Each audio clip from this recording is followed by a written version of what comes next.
The history of the QR code. The birth of a solution. The history of the QR code begins in Japan, in 1994, when Denso Wave, a Toyota subsidiary, was seeking a solution to a critical problem in the automotive industry. At that time, factories used traditional barcodes, which could only store limited information.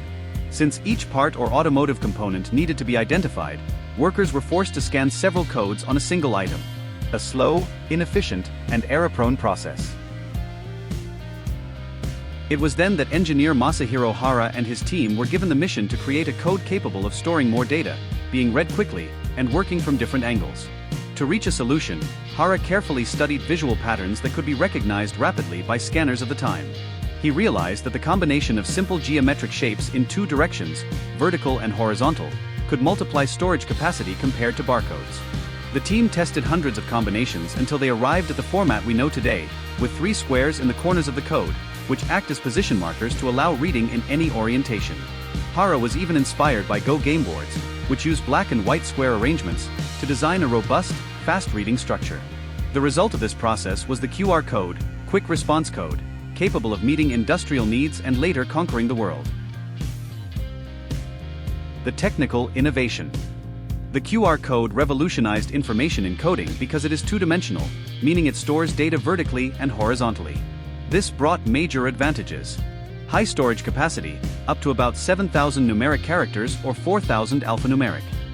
Support for different data types.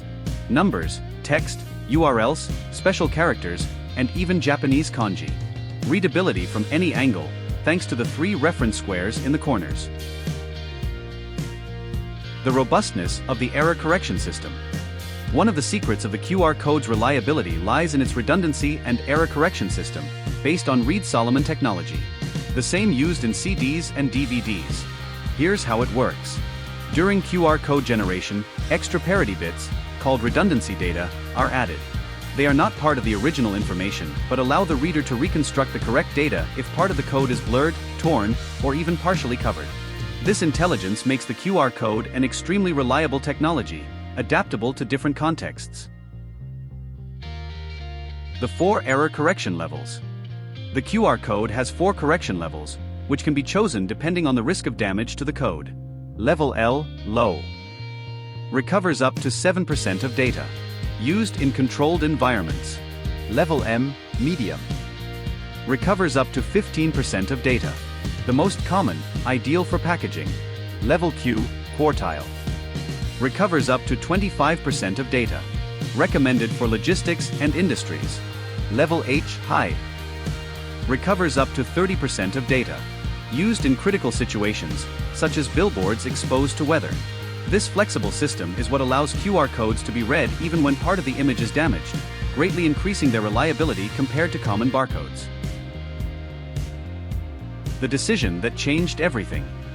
Despite creating such a powerful technology, Denso Wave did not charge royalties for the patent and made the QR code an open standard. But why? The decision was strategic. Denso's goal was not to profit directly from the code, but to ensure it became widely accepted and adopted across the industry.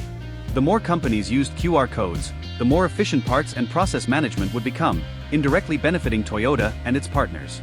Furthermore, this stance reinforced a cultural value deeply present in Japan, prioritizing collective utility and technological standardization over immediate individual gain. Curiously, had they opted to charge royalties, estimates suggest Denso could have earned tens of billions of dollars over the years, making QR code one of the most profitable patents in history. It was precisely this choice to not restrict the technology's use that opened the doors to the QR code's global popularization. The unexpected popularization. Initially restricted to industry, the QR code began to gain ground in other sectors with the rise of smartphones equipped with cameras. Marketing and advertising companies soon realized its potential to instantly connect the physical and digital worlds. Today, the QR code is used in countless everyday situations, such as digital payments, including Pix in Brazil and systems like WeChat Pay and Alipay in China, transport tickets, boarding passes, and event tickets, digital menus in restaurants, two-factor authentication, 2FA, and security systems, quick Wi-Fi connection without typing passwords, sharing contacts, links, and encrypted files, Curious applications, such as in Japanese tombs, where visitors scan the code and access the honoree's digital biography. From industrial solution to everyday icon. The QR code was born to solve an internal problem in the automotive industry, but ended up becoming one of the most universal digital tools of the modern world. Today, it is present in the daily lives of billions of people, connecting information, practicality, and technology in a simple black and white square. If you like this video, give it a thumbs up, subscribe to the channel, and hit the bell.